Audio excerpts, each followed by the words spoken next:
Yes, I'm a king, go. I think I'm a king, go. In less than 30 years, we will come to the halfway point of this century. And in less than 80 years, the 21st century will end. By that time, none of us will be president, and none of us will be alive. So when we stand at this podium and speak of the future, we speak of a future that does not belong to us. We speak of a future with sustainable development. We speak of a better world, not for us, but for our grandchildren and their children. And the decisions we make today, the actions we take each day, are what determine what kind of future we are creating for them. It is therefore not good enough to say that we must build trust in the world when we continue making decisions that undermine trust. It is not good enough to say that we want to reignite global solidarity when we continue to pick and choose whom we show solidarity with. It is not enough to say we want to move towards peace when our actions in other nations promote war and create the conditions for conflict. It is not good enough to say we want prosperity for all when our rules for trade and our financial systems are a recipe for deepening the poverty of other nations.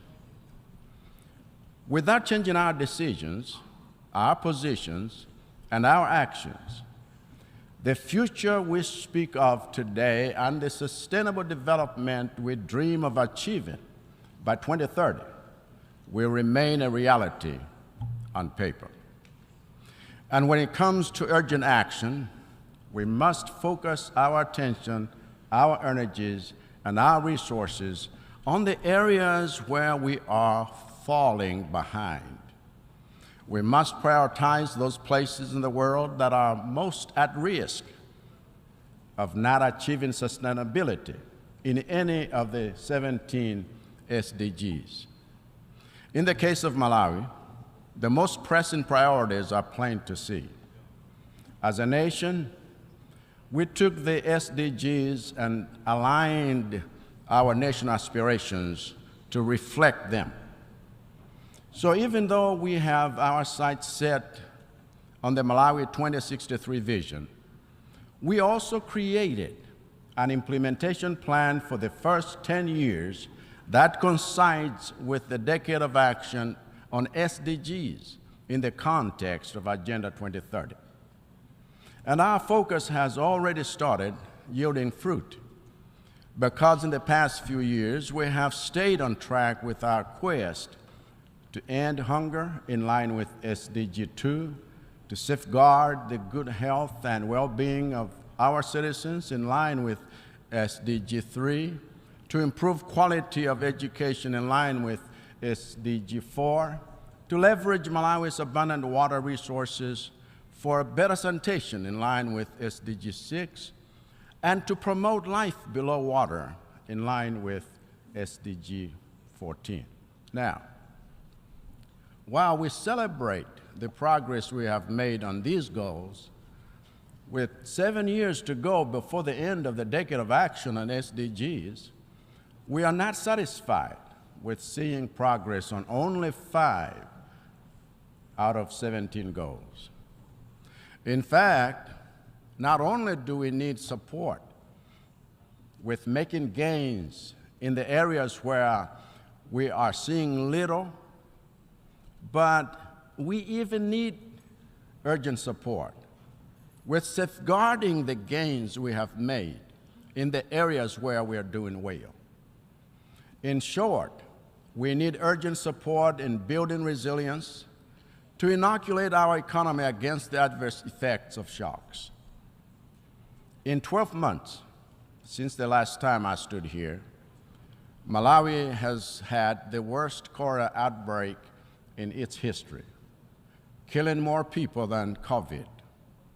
A consequence of the contamination of water bodies and systems suffered when cyclones Ana and Gombe hit us 6 months before.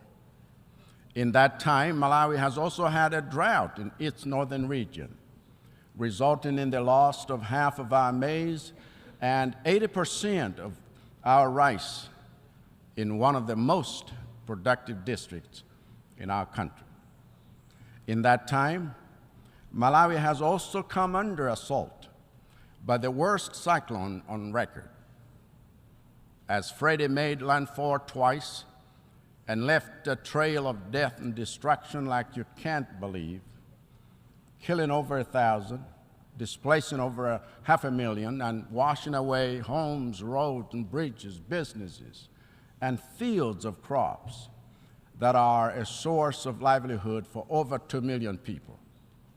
So when I say that our SDGs are under threat, the threat is real, and it is already here. What Malawi needs, therefore, is decision and action.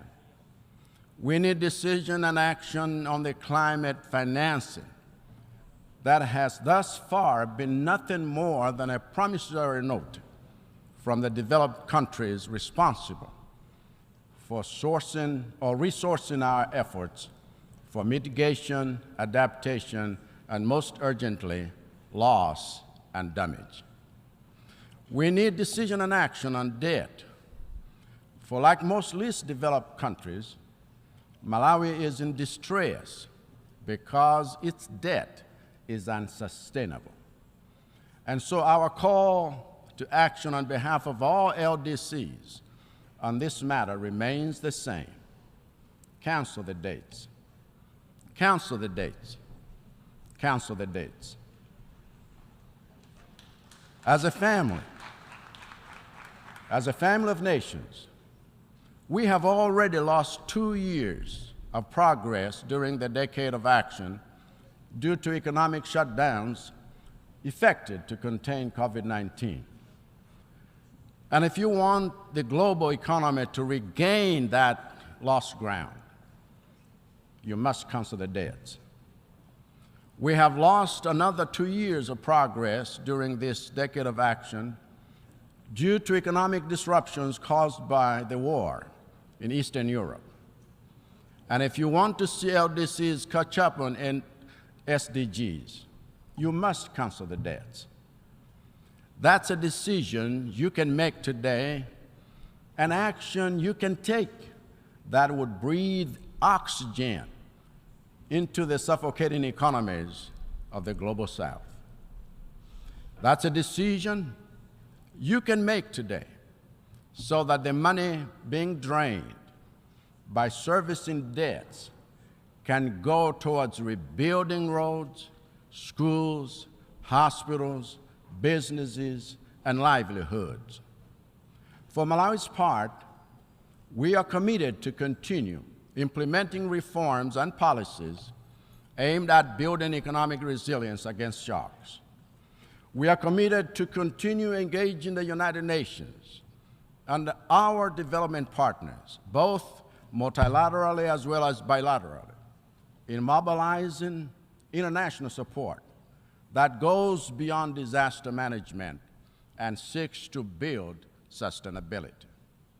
We are committed to continue banging on the doors of financial institutions that remain too slow and too unresponsive and too rigid to address the existing financing gaps in the programs we have for achieving SDGs.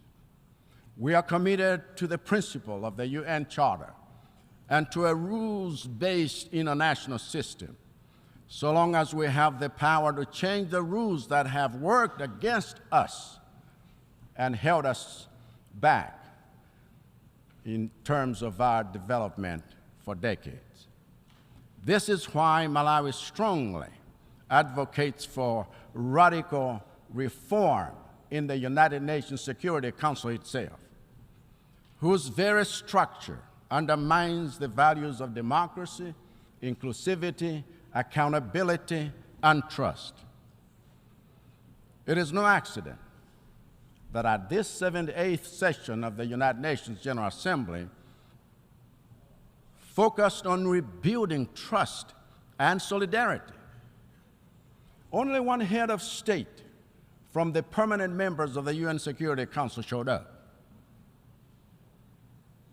That is not how you build trust. That is not how you show solidarity. That is not accountability. That is not leadership. As such, I believe President Biden said it so well here. And Malawi joins the United States in insisting that Africa must have a permanent seat on the UN Security Council with veto power, because without that level of inclusivity, rebuilding trust and reigniting global solidarity will be a challenge. One of the reasons we need a reformed United Nations is because we need a new development paradigm going beyond 2030. We need a development paradigm that takes on board the interests of the developing world in the spirit of true partnership. We need a development paradigm that places partnership at the heart of our quest for SDG achievement. We need a development paradigm that promotes competition in matters of human ingenuity, science, technology, and innovation, and not in matters of militarization and economic exploitation, which are just new forms of colonization.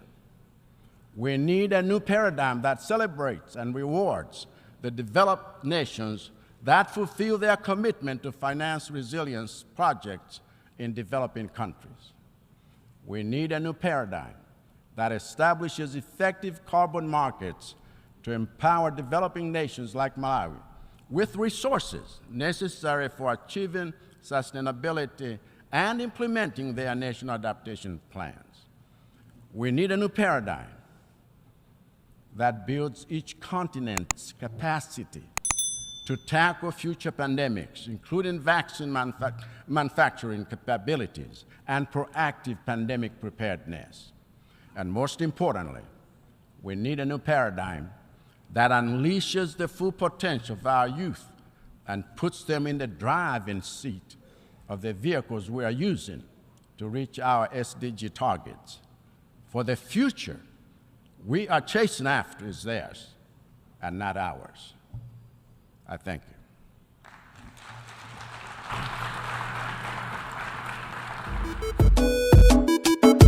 I'm a king, yes, I'm a king. I think I'm a king.